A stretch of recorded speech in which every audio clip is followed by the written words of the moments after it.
can I actually survive in traditional publishing? Any kind of accomplishment or like any kind of dream job, it's not an end point. You're just put at a different starting point and you have to continue working. I had people in my Google form for the Q&A video that I did anonymously trying to invalidate the book deal. It made me realize that like, oh, people are not gonna take me or my work seriously just because I'm not publishing with a big 5 publisher. I think if anything, it also revealed to me just how little people know about what goes on behind the scenes in publishing. So it is October 1st. I just had like a firestorm of emails the past couple of days. I had an all-nighter yesterday.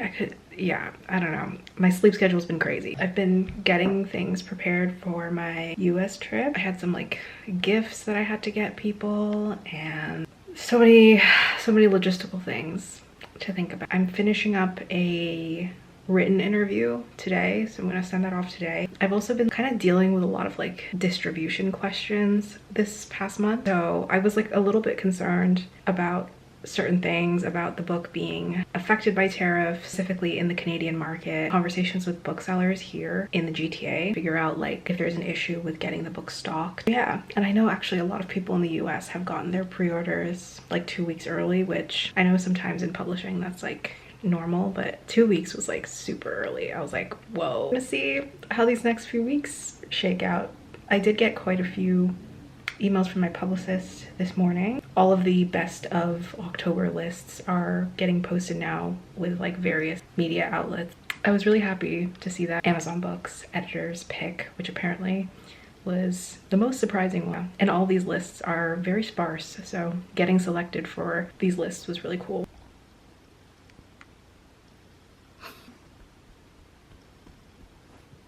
So we are approaching 1 week until release day. The other thing that was recently announced, the Fae Crate special edition was announced. It's very cool to have a special edition, and I guess just to talk a little bit about special editions and how they happen, like getting selected for book boxes and stuff, because that's something that I didn't really understand or like think about at all as an author. I guess particularly because I did not expect to get like selected for a book box. Cool, because not only did we get one special edition, we got Aardvark as well, which was a special edition in a way because it was the only way to get a hardcover, and those are actually sold out now as far as I know. Typically how it happens with book boxes is that they operate like a subright, so your publisher is usually the one that is like pitching your book to various book box companies. This happens like months and months in advance. I have heard like sometimes, depending on like what your production timeline is, you can be getting confirmed for a book box a year in advance. For Aardvark, it was like I was told in July, and then for Fae Crate, because Fae Crate is a special edition redesigned cover, I was told about that in April. I think negotiations had started January or maybe even sooner. I'm not exactly sure. It was a long lead time, but that's basically how it works. It's just your publisher pitching to boxes, and if you are curious to know whether or not your publisher is going to be pitching to boxes, that is something that you can ask them. As that was something that my US publisher told me. The standard US Canada release is paperback, and I think they really wanted to offer an option for people to get a hardcover and or special edition, and we were able to get both. So I'm very thankful to my publisher for making that happen.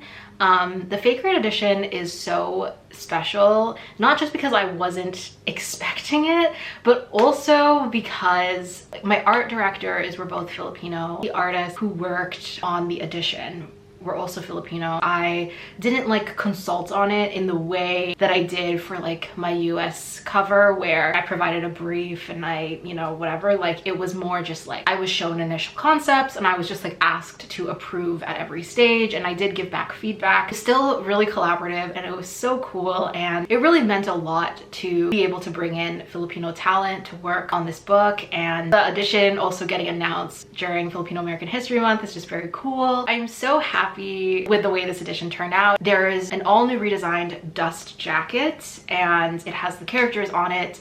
They went, you know, cyberpunk, art deco, glamorous. The cover is like beautiful with like Nick and the cityscape and Gatsby's silhouette, but the back cover, I was like so obsessed with the way that Daisy and Jordan turned out. Initially, when they were presenting me concepts, they had Daisy posed in the front and Jordan in the back, and I remember feeling pretty strongly about wanting Jordan to be the one in the front. Loved the way that turned out. They look so good. The end paper art, which I don't know if or when that's gonna get revealed, but it is also totally redesigned, illustrated end papers. And actually the very first art that was revealed for the special edition was this art, which was basically used as the theme art. But it's also going to be used as the reverse jacket. And this art, they just like totally showed me this out of nowhere. It was like the last piece that I was shown and I was flabbergasted, blown away. It was just giving exactly what it needs to give. Buy Panic After Party Glam. If you get one for yourself, make sure you tag me in it because I would love to see them. I haven't been posting like anything this year. I've been like dead to the world this year. To be fair, you have like a novel. Oh my god, can you believe it comes out in 6 days? Isn't that psychotic? Yesterday I was like, wait, it's like 1 week. The indies might be slower. Far away, but that's okay. Yeah. You want to taste this? What is Rachel's review? Do you like it? It's great. Oh. Face in the... So this is like now I can. This is a mirror. The mirror? There's a mirror here, so you should be able to see myself at the top. I don't know if you can see. Yeah, isn't that cool? Yeah. Whoa. So yeah, this is a box camera from the 50s. That's so cool. I do love this one. Zaffre's my mom for sure. Look at this cover. How do you feel about it? I kind of love it. It's kind you of do? It's kind of Brad. It's Brad. It's kind of Brad. Honestly, my taste in the design has changed so much, it kind of disgusts me. Even though you can't tell what the title is? I can't read it at all, but like, why do I like it?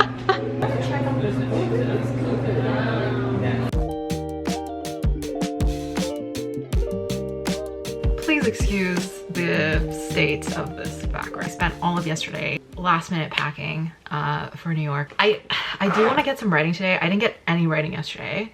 Because I was just like running around getting some last minute stuff. A little bit of makeup while I just give an update to this vlog. Tonight I'm doing a Instagram live with Chloe Gong, who you guys probably know. Want to look a little bit awake. So yeah, I'm gonna talk to Chloe, which I'm so excited for our conversation. I literally cannot believe like Local Heavens comes out in 4 days. Yeah, it comes out in 4 days. I just don't even know how to feel, what to think.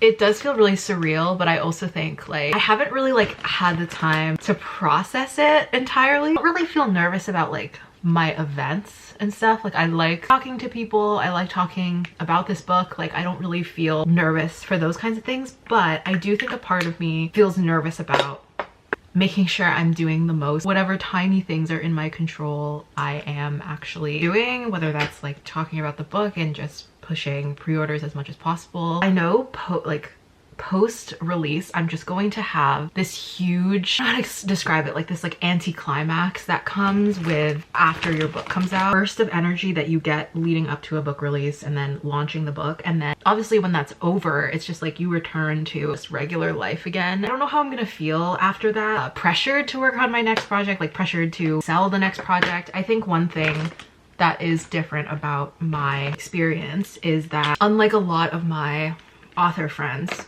who sell their first book in a 2-book deal, or they might sell 1 book and then sell their option so they don't have to like go on sub again. That is like not my experience, so I'm just like dreading having to go on sub again. Like this is not an uncommon experience, but I think it's because I truly such a difficult first time on submission, just like mentally and emotionally, and feeling mentally and emotionally scared. This is like something that I feel is like a storm cloud over my entire year, is this feeling of like, I will never be able to write another good book, to sell another book, be able to like build an author career in the way that I always dreamed. And there's this idea that authors have to sell and publish a book a year. I look really white on camera, but I swear it's just light that you are propped up under. I know myself and I know that I can keep writing books, because whether or not I continue on in publishing, like I will be writing. Can I write like at the pace that traditional publishing sort of demands? Will I have the longevity to like really have an author career and to really build an audience that will wait for my books, that are excited for my book? These are the things that I'm genuinely really anxious about. I think it's like less that I am like stressed over sales for Local Heavens. I think at this point I'm at a point where it's like there's nothing I can do about that anymore. So I've really kind of let that go. I am now very concerned about like what is my author brand? Am I gonna be able to survive in this industry? Because there's so much attrition in publishing. Like there's a lot of people who publish 1 book, 2 books, 3 books, and then can never publish again, decide they can never write again. Like writing has become such an external activity for me now. Can't find the like day-to-day, and I don't know if it's just been because this year has been so busy. I like find the drive and the freedom to just like write without thinking about, is this book going to sell? Like that's something that I've really had to adjust to, and I just constantly have had this feeling this entire year I'm not writing quote unquote fast enough. I am like comparing myself to writers who have been able to write super quickly. So much of my self-worth is like tied to the state of whatever book I'm currently working on.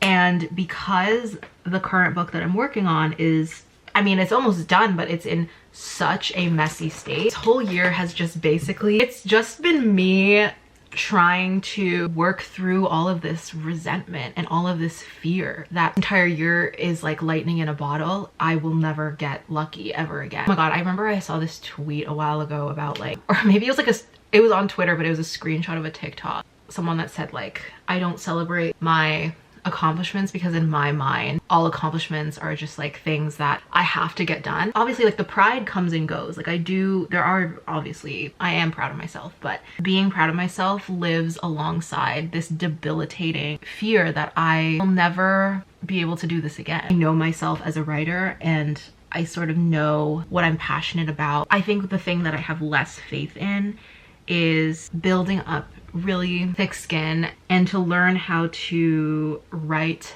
at a quick pace. I think I have been constantly comparing myself. Part of me just like cannot shake this feeling that I haven't worked quote unquote hard enough this year. Any kind of accomplishment or like any kind of dream job, it's not an end point. You're just put at a different starting point and you have to continue working. In my mind, I always thought the minute I sell my first book, it's going to be the ultimate accomplishment. I always thought that accomplishment would be so much of a driving force and a motivation that I would just feel completely like creatively fueled to continue writing more books and to you know, build out this career. But now I feel, can I actually survive in traditional publishing? Am I actually cut out for this? Am I actually good enough for this from a work ethic standpoint? Every time you accomplish something, you always start thinking about, or you're not even if you're thinking about it, it's like you have no choice but to think about it because you're seeing it online. Like, okay, I accomplished this one thing. Now I need to accomplish this next thing. Can't exist on these online spaces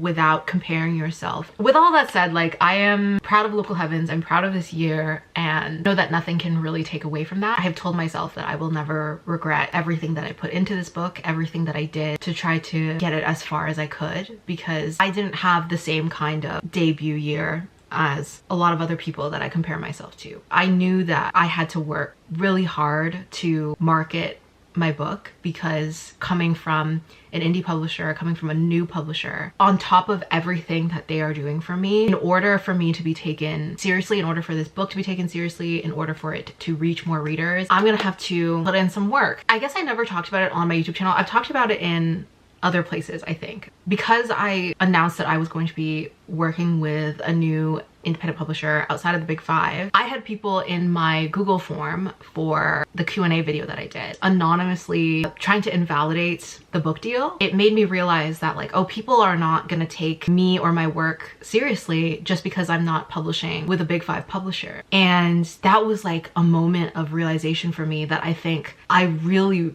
went into this year with so much insecurity that I never talked about this specifically until recently. I just didn't think there was anything useful to say about it, but now that I'm like having this conversation, I am realizing this was a huge weight that I was bringing into this year, because if I think about why was I working so hard to like post on social media every day, to post on multiple platforms, trying to maximize visibility, which is just so funny to think about in hindsight, because I honestly like am so happy with my publisher and I'm so happy with everything that they've done. Just like the level of visibility that a book like this has gotten has like really surprised me. I know that with another publisher, I'm not sure that I would have had gotten those kinds of opportunities. I don't know, maybe I saved that discussion for another video. I think if anything, it also revealed to me just how little people know about what goes on behind the scenes in publishing, how books are really brought to market. A lot of the positive experiences that I've had this year have definitely outweighed a lot of the negative stuff. I think whether I knew it or not, like that really stuck with me just quietly this whole year. But we made it out alive, guys. Hi, Clemmie. Clemmie, are you mad because I brushed your teeth today and you hate that? Yeah. She hates getting her teeth brushed. She hates getting her nails clipped. And what's the other one? Basically anything where she has to be like a little bit restrained. Almost 4 p.m, which is like a little bit dangerous for another coffee territory, but whatever. I'm just gonna make another coffee. Perhaps one of the most Canadian things I can do that I've been doing is putting maple syrup as my sweetener. This lighting is awful. Afternoon coffee is cured. Not bad. I am almost done. I'm finishing up The Manor of Dreams by Christina Lee. Read a good chunk of this like back when it first came out. A really good fall spooky season read. It's like gothic horror adjacent. Imagine Mexican Gothic meets Evelyn Hugo. Like that's what this is giving. Ambitious novel. Like it's told in dual timelines, which I didn't know. It's about a Chinese American Hollywood actress who passed away. There are 2 families that are fighting over this actress's inheritance. In the midst of that family feud, all these like secrets arise, slowly unravel like all of the complicated relationships between all of the characters. Oh my gosh, it's so incredible. So Christina actually blurbed Local Heavens. I'm really excited because I'm going to be launching my debut with her. Guys, I just got an insane freaking email. Okay, this is from my publisher. It looks like we have a decent chance of getting... Okay, oh my god. If this isn't true, I'm gonna cry. I don't know how to feel. I don't know how to feel. Anyways, I just got off my Instagram live with Chloe and it was so much fun. She's so sweet. So yeah, I've posted that on Instagram. You can watch the playback of it. This is just insane news. Grand Central. Grand Central. I have a lot of emails right now and I can't check them because